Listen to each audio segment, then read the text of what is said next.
Welcome to Shahi effect. RSSും BJPയും പറയുന്നത് ദേശസ്നേഹത്തിൻ്റെ അട്ടിപ്പേറുകാർ അവർ മാത്രമാണെന്നാണ്.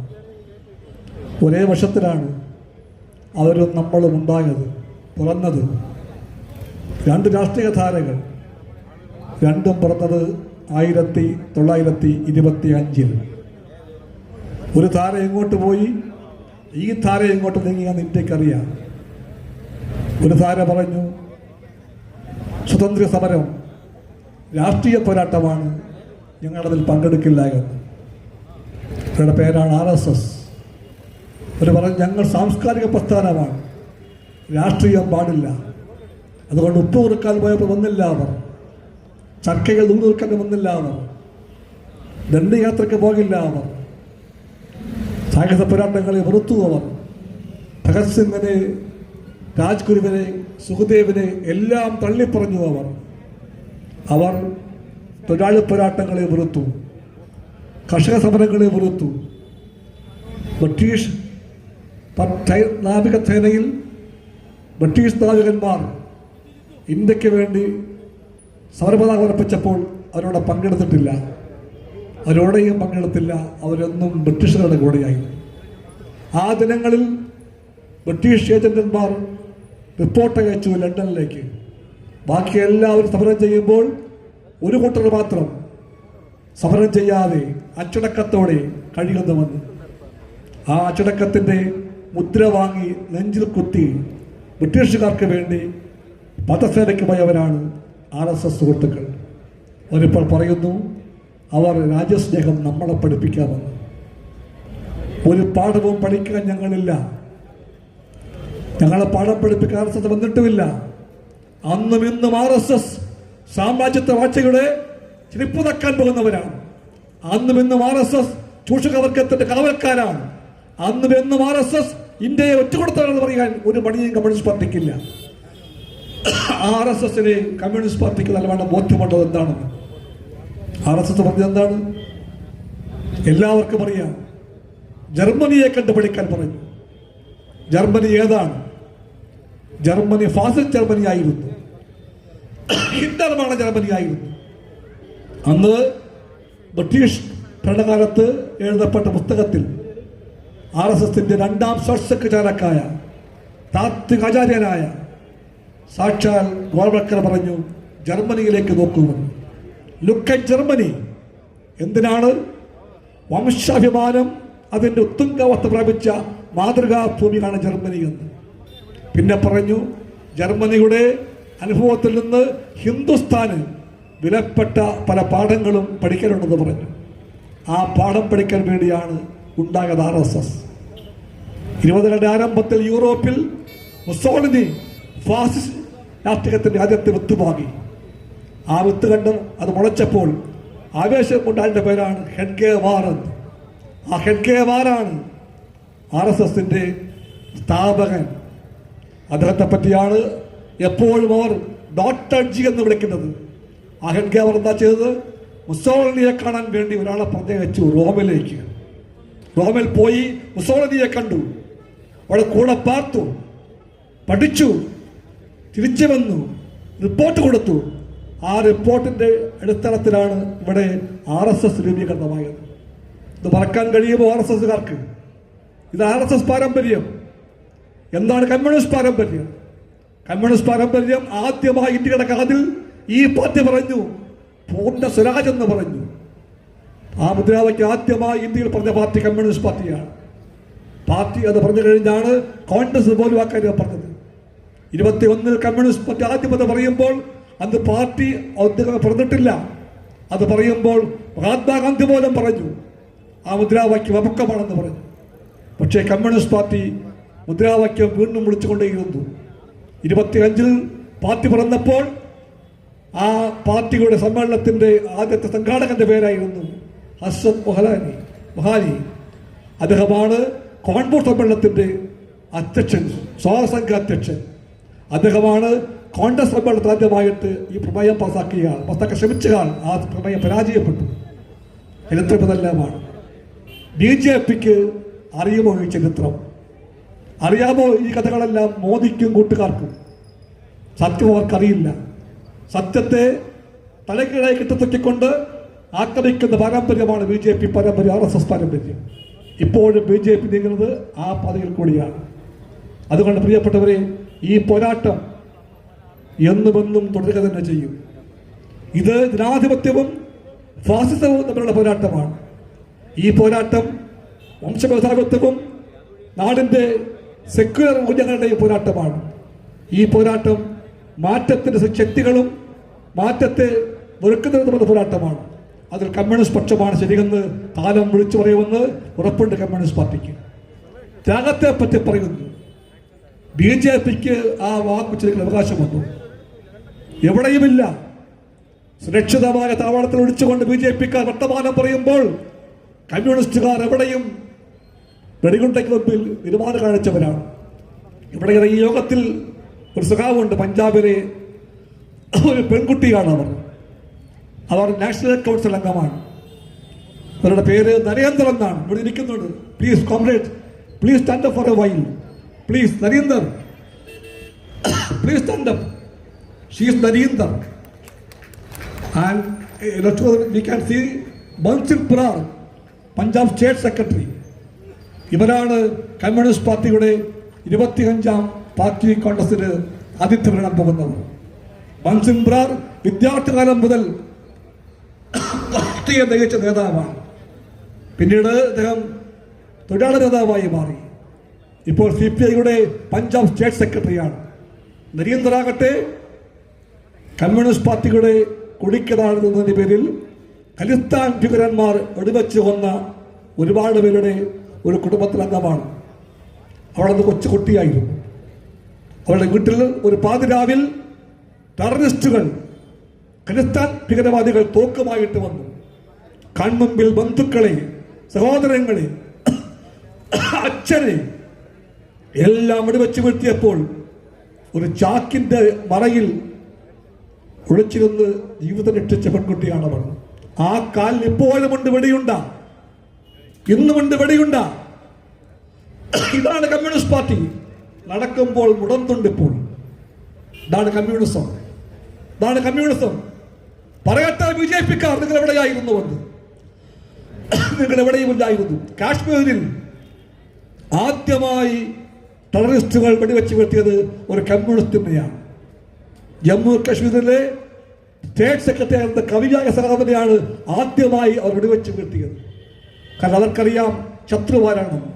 എല്ലാ ടെററിസ്റ്റുകൾക്കും, ഭീകരവാദികൾക്കും, ഖലിസ്ഥാൻകാരാകട്ടെ, RSS ആകട്ടെ, ഹിന്ദു വർഗീയ ഭ്രാന്താകട്ടെ, ഇസ്ലാം വർഗീയ ഭ്രാന്താകട്ടെ, അവർക്കെല്ലാവർക്കും അറിയാം മനുഷ്യന്റെ ഐക്യത്തിന്റെ പാർട്ടിയാണ് കമ്മ്യൂണിസ്റ്റ് പാർട്ടിയാണ്. കമ്മ്യൂണിസ്റ്റ് പാർട്ടി എന്ന് ഈ പാർട്ടിയാണ് സ്നേഹത്തിന്റെ പാർട്ടി എന്ന് എല്ലാവർക്കും അറിയാം. ഈ പാർട്ടിയാണ് നന്മയ്ക്കും നീതിക്കും വേണ്ടി ഉള്ള പാർട്ടി എന്ന് അവർക്കറിയാം. അതുകൊണ്ട് അവരെല്ലാവരും വെറുക്കുന്ന പാർട്ടിയാണ് കമ്മ്യൂണിസ്റ്റ് പാർട്ടി.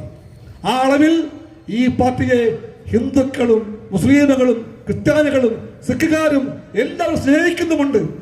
ഈ പാർട്ടിക്ക് ആ സ്നേഹം മതി. ആ സ്നേഹം മതി. 25ാം പാർട്ടി കോൺഗ്രസിന് ഒരുങ്ങുന്ന പഞ്ചാബിലെ സഖാക്കൾ എന്ന് പറഞ്ഞു. പഞ്ചാബിലെ പാർട്ടി കോൺഗ്രസ് വിജയിക്കും, വിജയിപ്പിക്കും ഞങ്ങൾ. പക്ഷേ ഞങ്ങൾ ഒരൊറ്റ വലിയ പണക്കാരുടെയും കാലം പിടിക്കാൻ പോകുന്നില്ല. തൊഴിലാളികളെ കണ്ട്, കൃഷിക്കാരെ കണ്ട് ആ പണം കൊണ്ട് ഞങ്ങൾ വിജയിപ്പിക്കും പാർട്ടി കോൺഗ്രസ് എന്ന് പറഞ്ഞു. വേണ്ട പണം ഞങ്ങൾക്ക് ജനങ്ങൾ തരുമെന്ന് പറഞ്ഞു അവർ. അതാണ് കമ്മ്യൂണിസ്റ്റുകാർ. അവർ കാർപ്പാടുകളില്ല, തൂട്ടറിയില്ല. പക്ഷേ അവർക്കറിയാം, ജനങ്ങളെ അറിയാം.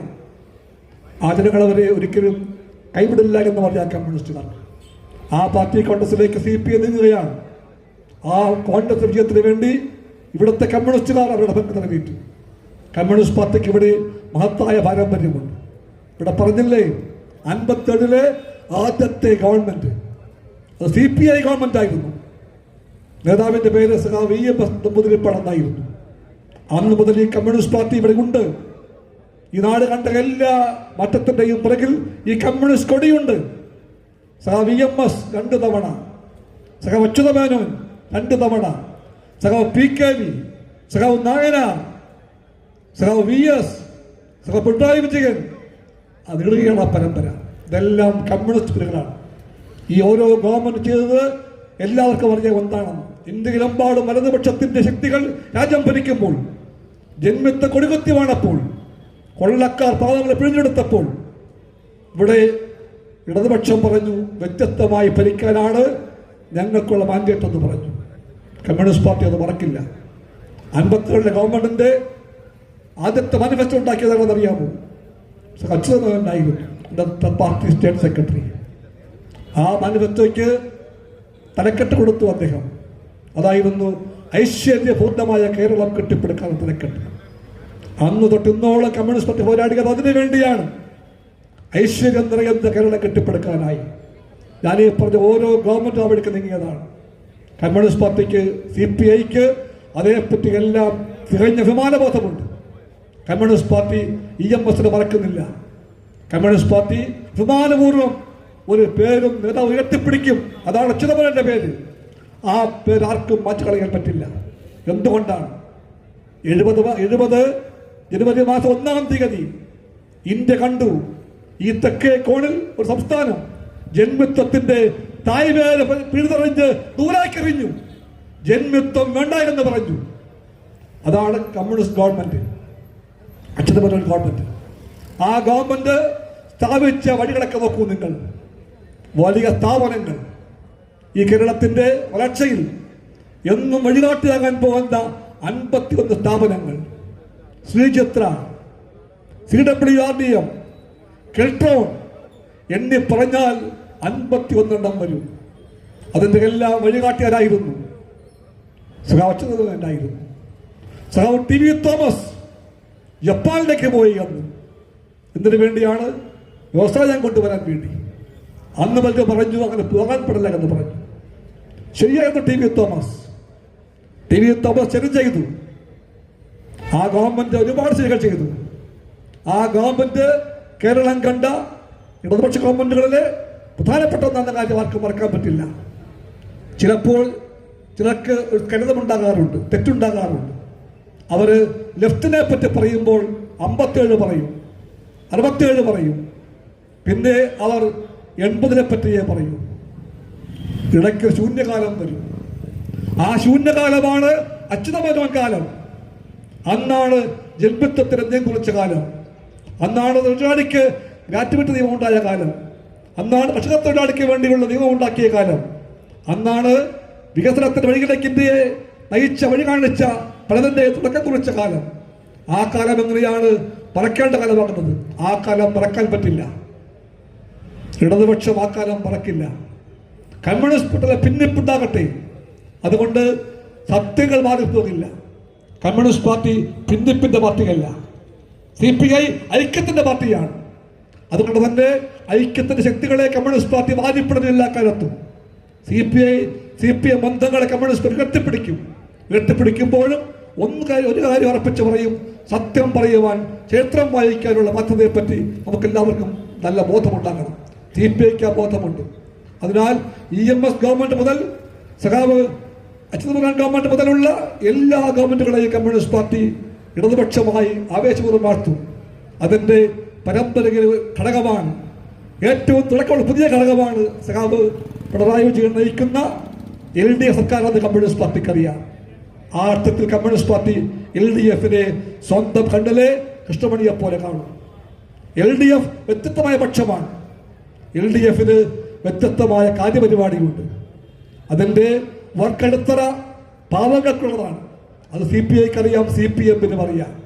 ആ ഗവൺമെന്റിനെ അതുകൊണ്ട് അട്ടിമറിക്കാനായി BJP ഗവൺമെന്റ് തന്ത്രങ്ങൾ പറഞ്ഞാൽ ഞങ്ങൾ പറയും, ഞങ്ങൾ സമ്മതിക്കില്ല എന്ന് പറയും. ഈ ഗവൺമെന്റ് ഇന്ത്യക്ക് മുഴുവൻ വഴി കാണിക്കേണ്ട ഗവൺമെന്റാണ്. ഇന്ത്യയിലെമ്പാടും വലതുപക്ഷത്തിന്റെ അധികാരം പിടിമുറുക്കുമ്പോൾ ഇവിടെ ഇതാ ഭാവി ഇന്ത്യകളെ വഴി കാണിക്കാൻ വേണ്ടിയുള്ള ഗവൺമെന്റായി ഞങ്ങൾ ഇത് ചൂണ്ടിക്കാണിക്കുകയാണ്. ഈ LDF പരാജയപ്പെടാൻ പാടില്ല. ഈ രാഷ്ട്രീയം പരാജയപ്പെടാൻ പാടില്ല. കമ്മ്യൂണിസ്റ്റ് പാർട്ടി അതുകൊണ്ട് LDFനകത്തും പുറത്തും ചിലപ്പോൾ ചില കാര്യം പറയാറുണ്ട്. അതൊന്നും LDF ദുർബലമാക്കാൻ വേണ്ടിയല്ല, അതെല്ലാം LDFനെ ശക്തമാക്കാൻ വേണ്ടിയാണ്. LDF ആണ് ശരി. ആ ശരി പരാജയപ്പെടാൻ പാടില്ല. ആ ശരിയെ ഇനിയും മാറ്റുകൊട്ടുവാൻ വേണ്ടി, ആ ശരിയെ ശക്തമാക്കാൻ വേണ്ടിയുള്ള പോരാട്ടം കമ്മ്യൂണിസ്റ്റ് പാർട്ടി ഏറ്റെടുക്കുന്നുണ്ട്. കമ്മ്യൂണിസ്റ്റ് പാർട്ടിക്ക് ആ പങ്ക് നിറവേറ്റുവാനുണ്ട് ഇന്ത്യയിലും കേരളത്തിലും. എല്ലാ ഇടതുപക്ഷക്കാരും ആ റോൾ തീർച്ചയായിട്ടും ശരിവെക്കുമെന്ന് പാർട്ടിക്ക് ഉറപ്പുണ്ട്. 25ാം കോൺഗ്രസിലേക്ക് പോകുമ്പോൾ അതുകൊണ്ട് തന്നെ കമ്മ്യൂണിസ്റ്റ് പാർട്ടി പറയുന്നു, ഇടതുപക്ഷ ജനാധിപത്യ ഐക്യത്തിന്റെ കൊടിയായിരിക്കും പാർട്ടി കോൺഗ്രസ് ഉയർത്തിപ്പിടിക്കാൻ പോകുന്നത്. വലതുപക്ഷ ഫാസിസത്തിന്റെ രാഷ്ട്രീയത്തെ എതിർക്കാൻ വേണ്ടിയായിരിക്കും പാർട്ടി കോൺഗ്രസ് തീരുമാനിക്കാൻ പോകുന്നത്.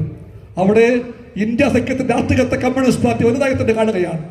ഇന്ത്യ സഖ്യം ശരി തന്നെയാണ്, പക്ഷേ അതിലെ മുഖ്യ പാർട്ടിയായി ചമയുന്ന കോൺഗ്രസ് പാർട്ടിയില്ലേ, ആ പാർട്ടിക്ക് രാഷ്ട്രീയമായ ഉത്തരവാദിത്വ ബോധമുണ്ടോ, ദൂരക്കാഴ്ചയുണ്ടോ, പ്രായോഗിക ബുദ്ധിയുണ്ടോ? ഉണ്ടെങ്കിൽ ഇന്നിപ്പോൾ ഹരിയാന, മഹാരാഷ്ട്ര, ഡൽഹി അതൊന്നും BJP ഭരിക്കില്ലായിരുന്നു. അവിടെയെല്ലാം BJP തോൽപ്പിക്കാനാകുമായിരുന്നു. കോൺഗ്രസിന് രാഷ്ട്രീയമായ വിവേകം ഉണ്ടായിരുന്നുവെങ്കിൽ. കോൺഗ്രസ് രാഷ്ട്രീയം പറഞ്ഞ പെരുമാറി, അതുകൊണ്ട് അവിടെയെല്ലാം BJP ഭരിക്കുന്നു. ആ രാഷ്ട്രീയത്തെ കമ്മ്യൂണിസ്റ്റ് പാർട്ടി വിമർശിക്കുകയും ചെയ്യും. അതിനർത്ഥം ഇടതുപക്ഷത്തിന്റെ രാഷ്ട്രീയ വിപരീതത്തോടെ രൂപം കൊണ്ട ഇന്ത്യ സഖ്യം തെറ്റാണെന്നല്ല, ഇന്ത്യ സഖ്യം ശരിയാണ്. പക്ഷേ ആ ശരിയുടെ രാഷ്ട്രീയത്തെ ഉൾക്കൊള്ളുവാനും നയിക്കാനും പോകുന്ന രാഷ്ട്രീയ ബോധ്യം കോൺഗ്രസ് പാർട്ടിക്ക് ഉണ്ടാകുന്ന കാര്യം ആ പാർട്ടി സ്വയം ചിന്തിക്കട്ടെ എന്നും കൂടി കമ്മ്യൂണിസ്റ്റ് പാർട്ടി പറയുന്നു. ഞാൻ നീട്ടിക്കൊണ്ടു പോകുന്നില്ല. 25ാം പാർട്ടി കോൺഗ്രസിന്റെ പശ്ചാത്തലം ഇതാണ്. അതിന്റെ ഭാഗമായിട്ട് സംസ്ഥാന സമ്മേളനത്തിന്റെ സ്ഥലം ആലപ്പുഴയായിരിക്കും. സെപ്റ്റംബർ ആദ്യ ഭാഗത്ത് നടക്കുന്ന സമ്മേളനത്തിന് വേണ്ടി ഇന്ത്യയിലെയും കേരളത്തിലെയും സഖാക്കൾ തയ്യാറാവുകയാണ് ഇപ്പോൾ. ആ സമ്മേളനങ്ങളിലേക്ക് നീങ്ങുന്ന ഭാഗമായിട്ടാണ് നാഷണൽ കൗൺസിൽ ഇവിടെ കൂടുന്നത്. ഈ നാഷണൽ കൗൺസിൽ പാർട്ടി കോൺഗ്രസിലേക്കുള്ള രാഷ്ട്രീയ പ്രമേയത്തിന്റെ ഡ്രാഫ്റ്റ് കരട് രൂപം തയ്യാറാക്കിക്കൊണ്ട് നാളെ സമാപിക്കും. കമ്മ്യൂണിസ്റ്റ് പാർട്ടിയെ എന്നും സ്നേഹിച്ചവർ ഭാവിയിലും പാർട്ടിയെ സ്നേഹിക്കാൻ ഉണ്ടാകുമെന്ന പ്രതീക്ഷയോടുകൂടി നിങ്ങൾക്ക് എല്ലാവർക്കും ഞാൻ പാർട്ടിക്ക് വേണ്ടി അഭിവാദ്യം നേരുന്നു. സഖാക്കളെ മുന്നോട്ട്. ലാൻസലാം. കൂടുതൽ വിശേഷങ്ങളുമായി വീണ്ടും കാണാം. അതുവരെ ഏവർക്കും നന്ദി, നമസ്കാരം.